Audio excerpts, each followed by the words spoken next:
the Badman done to this point? A Badman have a responsibility to see that the children in the community goes out and come in safe. A Badman in the community see to it that terrorists does not terrorize the community, rape the little school people them, terrorize the poor people them, rob you when you go to work from Monday till Friday, and the one money you have to come in to take care of the people them, then rob you and take it and go to shoot you, kill you. That is a responsibility.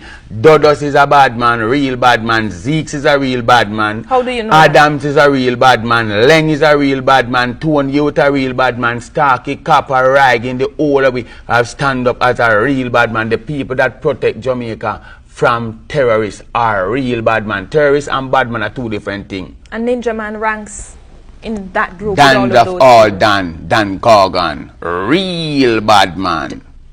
Tell me something. You just called a number of people and you called Mr. Adams. And Leng, Tony Youth,